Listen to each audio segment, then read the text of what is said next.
Olá, meus queridos alunos do 9º período da FAMIP. Vamos dar início aqui à nossa revisão para a prova da semana que vem, pegando os principais temas que nós estudamos até aqui e também para os demais interessados, como esse vídeo vai ficar no YouTube, serve também como uma aula de introdução ao estudo do direito ambiental. Vamos em frente.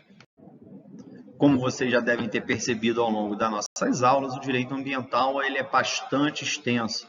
Trata de várias leis, a partir da Constituição, a Política Nacional do Meio Ambiente, a Lei do Sistema de Unidades de Conservação.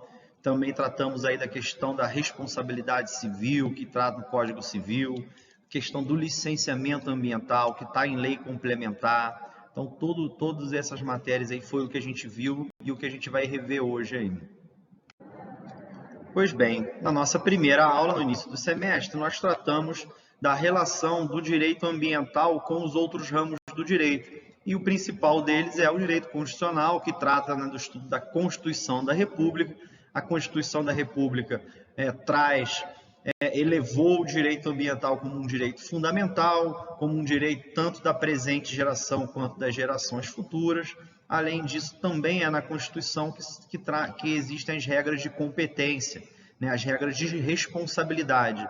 Quem faz legislação ambiental e de quem faz a administração do direito ambiental, da aplicação da legislação ambiental. Tudo isso está na Constituição.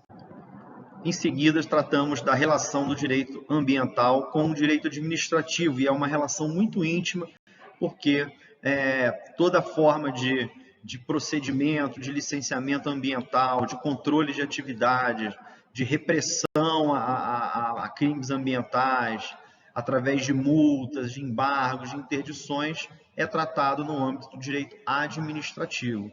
Né? O Estado, o município e a União é que fazem esses procedimentos de proteção ambiental e controle. A relação principal com o direito civil vem no sentido de que está no direito civil, no Código Civil, a necessidade, né, de que quem causar um dano ambiental precisa repará-lo, precisa restaurar o meio ambiente, precisa promover medidas compensatórias, né, e daí vem a regra de que a responsabilidade civil em matéria ambiental no Brasil ela é objetiva, né, ou seja, independe de culpa. Também é muito íntima a relação com o direito penal, haja vista a existência de diversos crimes tipificados, né, na famosa Lei de Crimes Ambientais, de 1998. Nela estão tipificados os crimes ambientais, como poluição, desmatamento, caça, e eu queria que vocês soubessem, né, chamo a atenção para isso nesse slide, que é possível penas privativas de liberdade, além de multas de prestação de serviço, ou interdição de atividades, ou seja, crime ambiental da cadeia. Em relação ao direito processual, que é aquele ramo do direito que trata da tramitação dos processos, dos direitos e garantias dentro de uma ação judicial, o que eu chamo a atenção aqui nesse slide é para as ações, para os procedimentos específicos, né, para a proteção do meio ambiente. Os mais comuns, né, é a ação civil pública, muitas vezes proposta pelo Ministério Público ou por associações de proteção do meio ambiente, né, para fazer alguma autoridade tomar alguma providência, ou alguma empresa, alguma pessoa, tudo isso através de uma ação civil pública. Também os mandados de segurança, muitas vezes contra autoridades que desautorizam uma atividade que às vezes não é poluidora, mas eles consideram poluidora, então cabe contra um direito, mandado de segurança, contra fazer valer um direito líquido e certo. Também temos os termos de ajustamento de conduta e os inquéritos civis dentro do Ministério Público, também existem muitos em matéria ambiental, e também ações populares, que são pessoas comuns protegendo o meio ambiente na justiça. A partir desses slides, passamos a analisar os tipos de meio ambiente, que a doutrina, os livros costumam dividir em 4 categorias. Né? O meio ambiente natural, que é o meio ambiente propriamente dito, que a gente imagina, né? As florestas, rios, pássaros, peixes, né, que representa o conjunto de recursos naturais.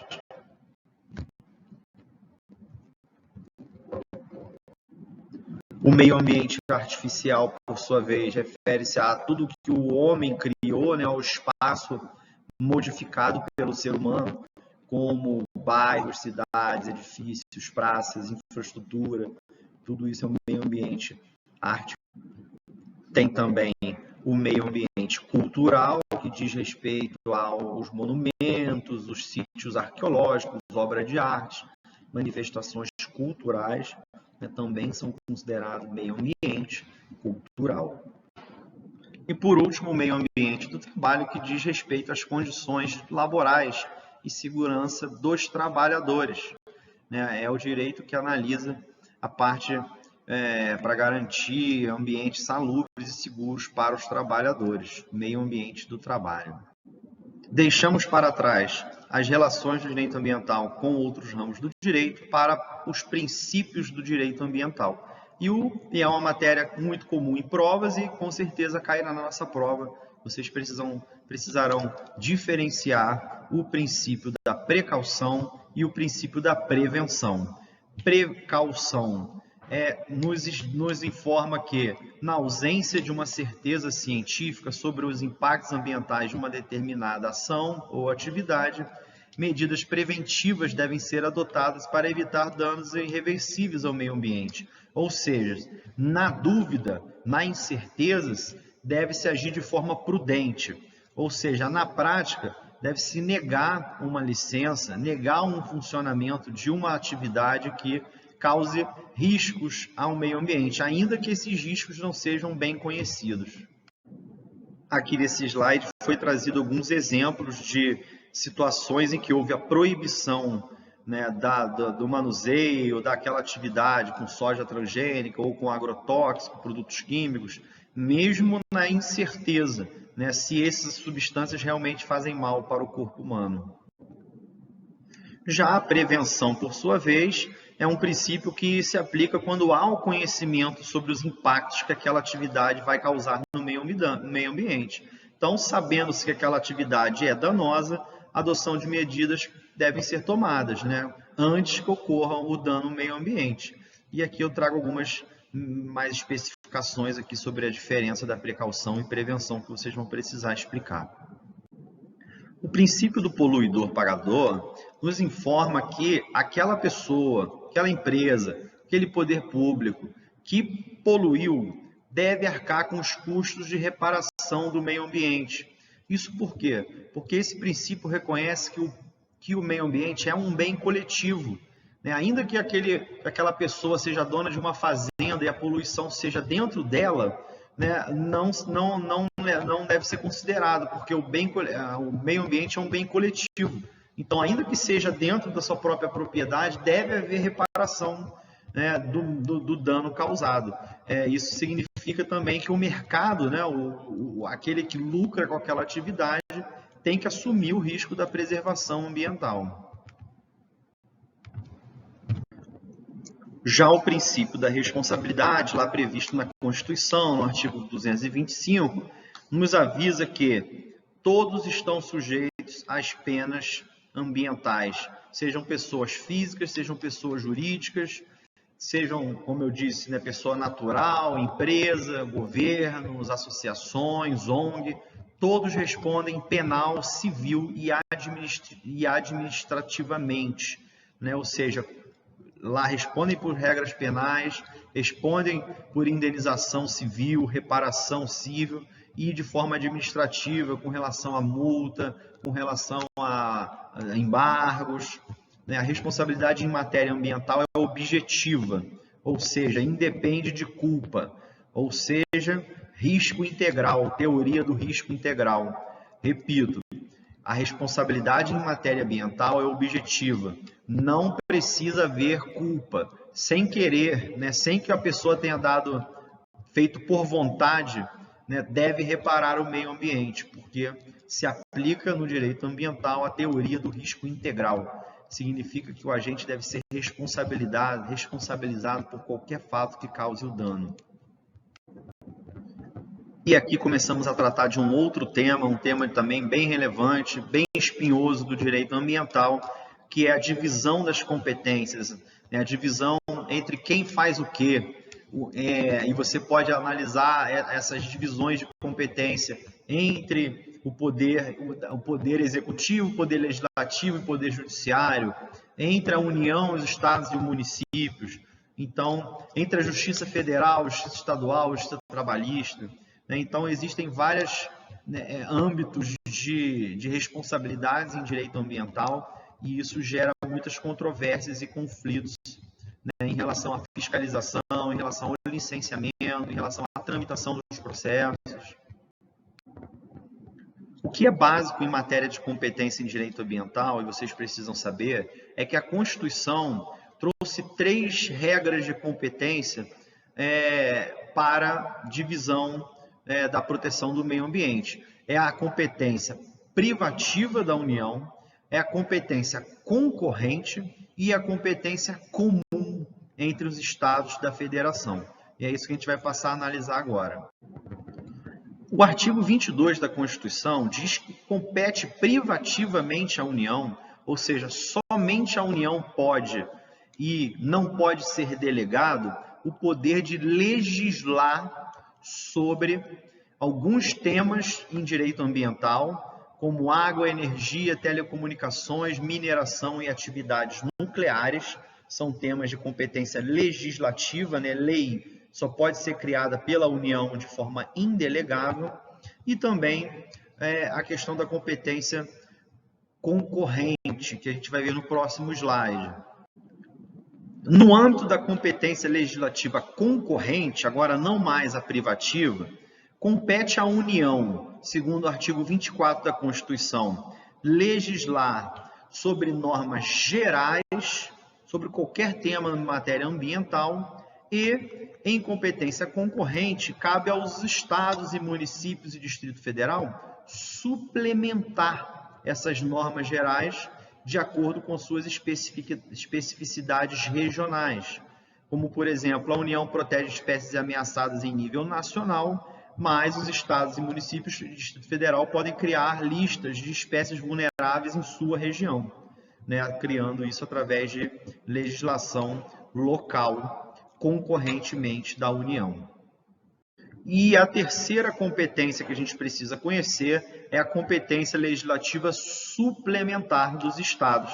Está lá no artigo 24, parágrafo 3º da Constituição, que diz que a União, se a União não legisla uma norma geral, podem os estados exercer a competência legislativa plena, chamada de competência legislativa suplementar por isso, porque na ausência de uma norma geral, os estados e municípios podem complementar, suplementar de forma plena essa legislação faltante. Assim como os municípios também, lá pelo artigo 30, diz que tem competência para legislar sobre os assuntos internos municipais que tem a ver com o meio ambiente.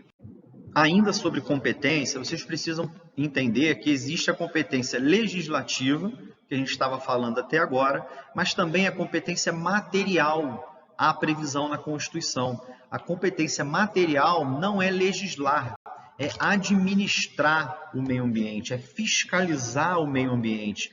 E aí nós trazemos no artigo 23 da Constituição a disposição da competência material comum, ou seja, o que compete a todos, a União, estados e municípios, compete a todos proteger o meio ambiente, combater poluição, preservar florestas, melhorar condições de saneamento, ou seja, fiscalizar compete a todos. Agora, produzir legislação, aí depende do tipo de legislação e da competência. Aqui nós passamos a tratar agora do Sistema Nacional do Meio Ambiente, que foi estabelecido lá em 1981 pela Política Nacional do Meio Ambiente, que criou uma estrutura governamental para gerir o meio ambiente. E foram esses órgãos aí, o órgão superior, chamado de Conselho de Governo, um órgão deliberativo e consultivo, que é o mais importante, que é o CONAMA, o Ministério, o órgão central, que é o Ministério do Meio Ambiente, os órgãos executores e fiscalizadores, que é o IBAMA e o ICMBio, os órgãos seccionais, que são as secretarias dos estados, e os órgãos municipais também. O primeiro órgão que nós vamos analisar é o que vem primeiramente na estrutura, que é o Conselho de Governo, porém, como eu disse em aula, desde a sua criação não teve qualquer atuação concreta, né, na sua função de assessorar o presidente da República, porque na prática é o CONAMA que é o órgão mais importante que toma as decisões, e vamos analisar ele agora. O CONAMA é o órgão que tem a função de assessorar, estudar e propor diretrizes para o meio ambiente e também deliberar sobre as normas, sobre os padrões que são ecologicamente considerados equilibrados e sadios à qualidade de vida. Então, o CONAMA é um órgão julgador, né, e é composto por, além de servidores públicos, por membros da sociedade civil também, de empresas e de outros órgãos públicos que não somente o meio ambiente. Tem uma função normativa de editar resoluções. E aqui eu trouxe um link para quem tiver interesse de ver atos normativos do CONAMA, como eles criam resoluções delimitando como tem que ser feita uma licença para mineração, como tem que ser feito os critérios para liberar uma licença para exploração de água, para a construção de um loteamento de casas. Então, estabelece os critérios práticos do Conselho Nacional do Meio Ambiente. O Ministério do Meio Ambiente, por sua vez, é o órgão responsável, né, pela execução das políticas públicas do meio ambiente, é o órgão que recebe verba, é um órgão ligado ao Poder Executivo, que recebe verba para orientar e coordenar as atividades dos demais órgãos também do CISNAMA.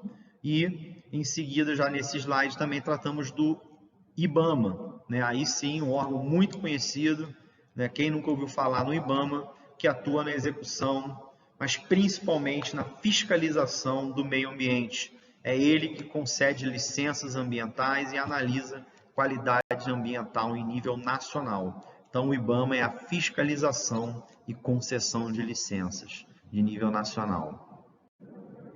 E, por último, cabe mencionar o Instituto Chico Mendes de Conservação da Biodiversidade, o ICMBio, que é uma autarquia federal criada não tem muitos anos para dar uma assistência, uma ajuda ao IBAMA, né? Porém, a atuação de fiscalização e execução de políticas do meio ambiente devem ser implantadas pelo ICMBio apenas em unidades de conservação. Né? Nós vamos estudar mais à frente o que são essas unidades de conservação na lei SNUC, e cabe tão somente ao ICMBio a fiscalização dentro dessas unidades de conservação. E as demais áreas cabe ao IBAMA.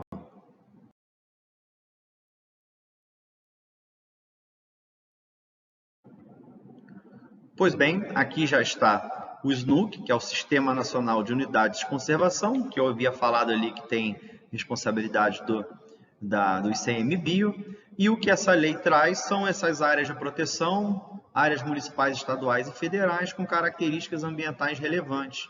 E essa lei cria dois grandes grupos de unidades de conservação: as unidades de proteção integral e as unidades de proteção sustentável. Vocês estarão com essa lei em mãos na hora da nossa prova, então vai ficar mais simples responder as perguntas sobre isso, pesquisando na lei e encontrando a solução prevista pelo legislador. As unidades de proteção integral, como o nome diz, são áreas totalmente protegidas de interferência humana, admitido apenas usos indiretos dos seus atributos naturais, que não envolvem consumo nem coleta, como, por exemplo, uma pesquisa científica pode ser feita, o turismo ecológico. E aí a gente passa a ver agora os 5 tipos de proteção, de unidade de proteção integral.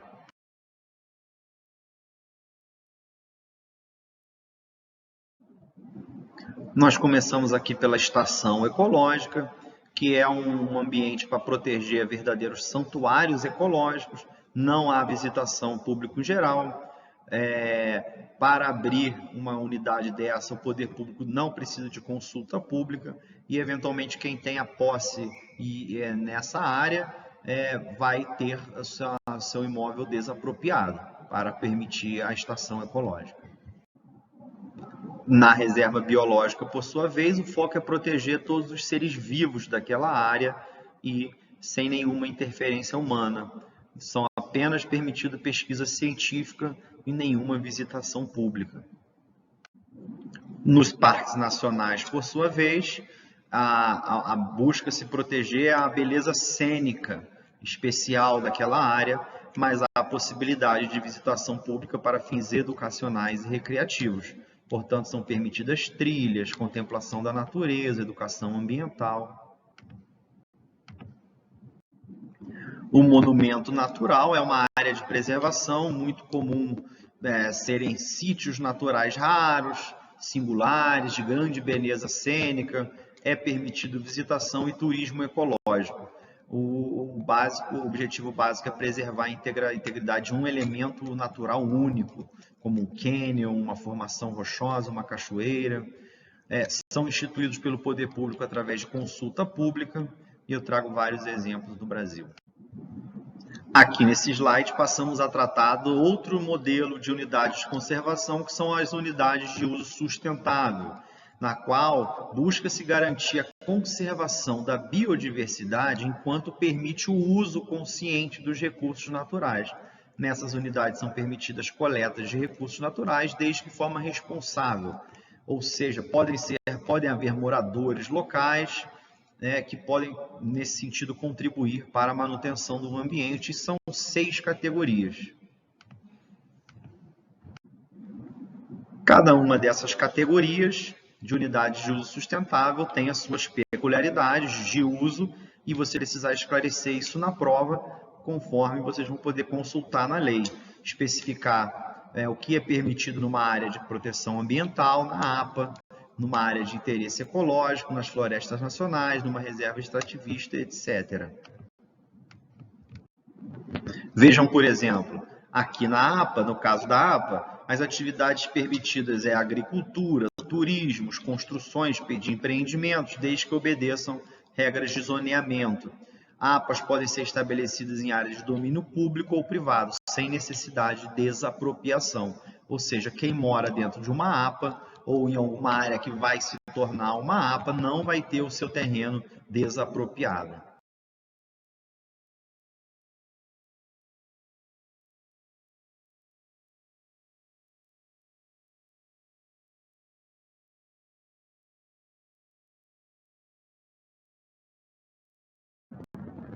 Pois bem, chegamos aqui num outro tema, após a análise aí das unidades de conservação, chegamos num tema que, inclusive, eu não coloquei lá no índice, lá do início da aula, mas que está também na nossa prova, que são as competências em matéria ambiental, que estão na Lei Complementar 140. Nós tratamos competências em matéria ambiental na Constituição, mas também tem algumas regrinhas aqui que eu quero passar para vocês de forma bem rápida. A primeira regra de competência nessa lei complementar, que é uma lei que veio completar o que está na Constituição, é que essa lei trata muito de licenciamento ambiental. E uma regra que ela traz é que compete à União, lá no artigo 7º dessa lei, compete à União promover o licenciamento ambiental quando há necessidade do empreendimento ser no país e em país limítrofe. Então, é a União que tem que emitir essa licença. É a União que emite também licença quando estamos falando de mar, tanto o mar territorial, que é o mar perto da costa, ou plataforma continental, que já é a parte do fundo do mar, e também zona econômica exclusiva. Também já é uma área mais distante, tudo aí é a União que deve fazer esse tipo de licença. Também terra indígena, ou também, como na letra E, quando dois ou mais estados estão envolvidos. 2 ou mais estados, Rio, São Paulo e Minas. É a União que vai ter que fazer a liberação desse empreendimento que pega esses estados. Esses não dá, Minas e Rio de Janeiro. Minas e Rio de Janeiro, uma empresa que vai fazer ali na divisa vai precisar de licença do IBAMA. né? Licença federal. Inclusive, vem agora um quadro tratando desse esquema de divisão de competência.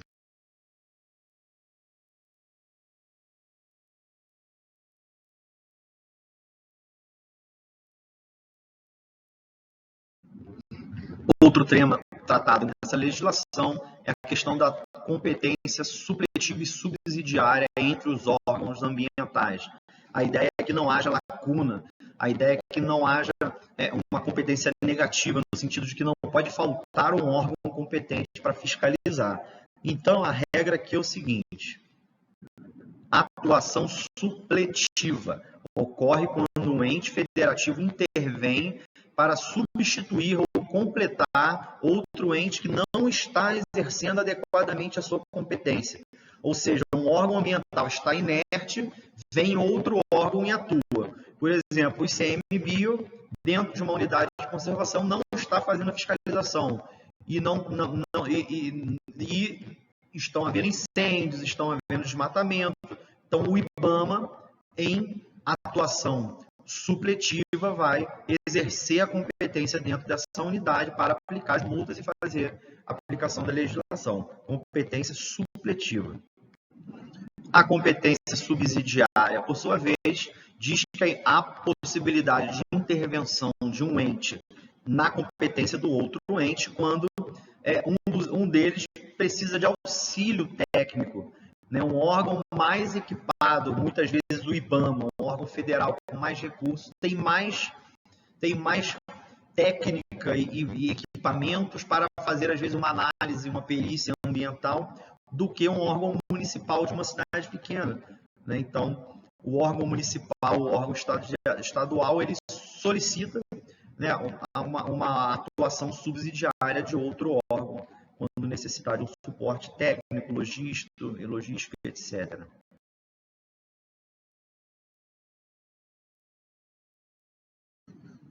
Já nos encaminhando para o fim das nossas matérias, tratamos aqui da Política Nacional do Meio Ambiente, no seu aspecto que trata dos instrumentos para a preservação do meio ambiente. A lei, que a gente já falou várias vezes dela, a lei é lá de 1981, a PNMA, ela traz padrões de qualidade ambiental, traz instrumentos para a proteção do meio ambiente. Um deles é o estabelecimento de padrões de qualidade, padrão de qualidade da água, padrão de qualidade do ar. Isso o Estado faz, o município pode fazer, a União faz também. Outro instrumento da Política Nacional do Meio Ambiente é o zoneamento ambiental. Vamos estudar isso bastante para a nossa segunda nota, questão do parcelamento urbano, as áreas mais adequadas para a construção numa cidade e etc. Outro instrumento é a avaliação de impacto ambiental, que nada mais é do que um estudo que avalia o risco do empreendimento e eventuais medidas mitigatórias que esse empreendimento vai ter que providenciar para diminuir os impactos da atividade. Outro instrumento, e talvez o mais importante, é o licenciamento ambiental. Licenciamento e eventuais revisões do licenciamento, que são sempre também obrigatórias. Então, sem dúvida que a possibilidade de ter que tirar passar por um procedimento para que possa começar a atividade é, sem dúvida, a maior forma de você proteger o meio ambiente. Então, o licenciamento é exatamente isso. É impor condições para que a atividade possa ocorrer, evitando danos significativos. E o último instrumento da Política Nacional do Meio Ambiente é o incentivo de instalação de equipamentos de absorção de tecnologia que visem melhoria e qualidade. É a questão da placa solar, do carro elétrico, você dá incentivos para que tecnologias que preservem o meio ambiente possam aumentar no país.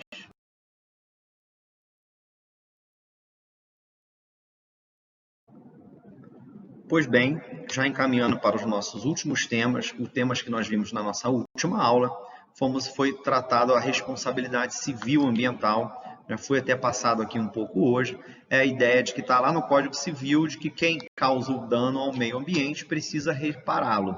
E basta a existência do dano e o nexo causal entre a atividade do poluidor e o dano causado. Isso significa que se aplica a teoria do risco integral, né?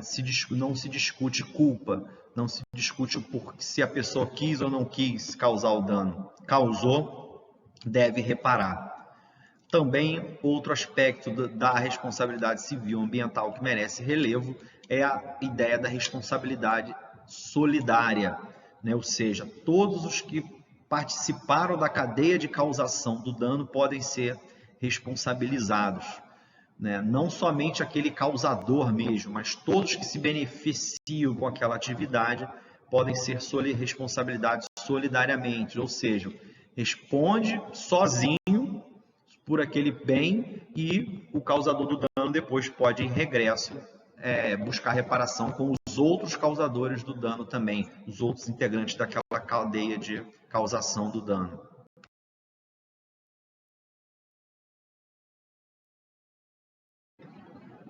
E a nossa última matéria, portanto, talvez a mais comumente que se vê aí na prática da advocacia, é o licenciamento ambiental, né, que é um procedimento administrativo destinado a licenciar atividades ou empreendimentos que usam recursos ambientais e são efetiva ou potencialmente poluidores. Ou seja, existe a necessidade de licenciamento ambiental, ou seja, de regularização, de adequação daquela atividade, para que haja a possibilidade de receber uma licença de operação. E isso vai acontecer somente em atividades que possam ser potencialmente poluidoras. Atividades que causam dano mínimo não precisam de licenciamento. E aqui nesse slide a gente passa a analisar, a partir desse slide, os tipos de licença ambiental, licença prévia, licença de instalação e licença de operação. Na prova vocês vão precisar diferenciar, né, uma situação e dizer qual o tipo de licença que a pessoa precisa tirar para dar continuidade na atividade, né, que causa dano ambiental. Veja ela, a licença prévia é aquela que é concedida antes do início das atividades, né, preliminarmente. Ela testa a viabilidade ambiental, né, ou seja, ela testa, olha, sim, é possível você desenvolver isso aqui. Então, a partir da licença prévia que começa a se desenvolver, né, a possibilidade de um projeto e mais à frente, né, começar a instalação que precisa de outra licença, que é a próxima. Mas antes da gente entrar na próxima licença, é muito importante lembrar e fazer essa observação aqui, porque isso já cobraram em prova da OAB, que é possível que durante uma licença prévia, né, durante as análises do órgão público para a liberação de uma licença prévia, é possível que seja necessária a realização de uma audiência pública, né, um evento público que as pessoas da cidade possam comparecer para debater sobre se essa licença pode ser concedida ou não, se aquele empreendimento é benéfico para a cidade, né? E basta que 50 ou mais cidadãos assinem e peçam, né, no Ministério Público a realização dessa audiência. O resultado dela não vai interferir na licença ou não, mas é interessante saber que o poder, a sociedade civil pode se organizar e interferir aí numa licença.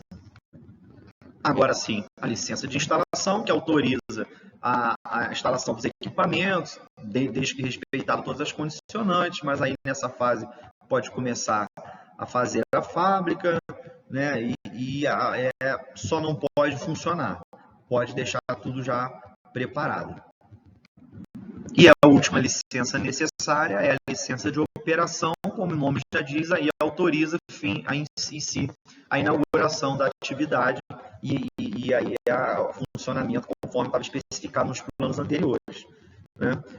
Eu também mencionei na aula que, por exemplo, em São Paulo você tem 5 tipos de licença, aqui no Rio também são 5 tipos, então a teoria, né, na lei são esses três formatos de licença, mas na prática pode haver mais tipos de licença e complicar ainda mais a situação de um empreendedor. E o nosso último tema, creio que vocês já devem estar cansados, né, de tanto estudar direito ambiental, é com relação aos estudos de impacto. Você tem estudos para atividades de alto, médio e baixo impacto. E o estudo mais importante em direito ambiental são os estudos para as atividades de alto impacto, como construção de shopping center, construção de uma ponte, construção de uma estrada, algo muito grande, precisa de estudo de impacto ambiental, o chamado EIA-RIMA. É um estudo só, é o estudo de impacto ambiental que deve sempre vir acompanhado com um relatório simplificado explicando esse estudo. Então, é um estudo aprofundado, elaborado por especialistas, como, por exemplo, especialistas em solo, em animais, em ar. E, paralelamente, mas dentro do mesmo estudo, vem o RIMA, que é um relatório de impacto ambiental simplificando as informações do estudo de impacto ambiental.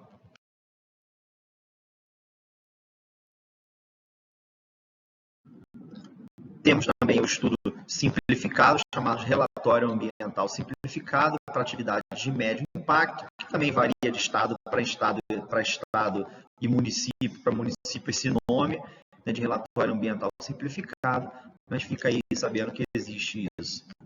E, por fim, também relatórios de baixo impacto, aqui chamamos de estudo ambiental simplificado, mas também podem haver outros nomes. São estudos mais simplificados, mais baratos, mais rápidos, para atividades não tão grande impacto, ou coisas muito comuns, rotineiras. Enfim, minha gente, parabéns a quem você que chegou até aqui, conseguiu aguentar essa jornada de ambiental, né, nessa primeiro bimestre. Depois vamos fazer a prova e vamos vir com outras matérias bem interessantes. Mas é isso aí, parabéns. Continue assim, continue estudando. Uma hora você vai ter o retorno disso daí na sua vida. Não tenha dúvida, tá bom? Tudo vai fazer sentido em algum momento. E vamos em frente, vamos proteger o meio ambiente. Boa prova para todos vocês e um abraço aos demais que nos assistiram. Boa noite, boa tarde, bom dia para quem assiste depois.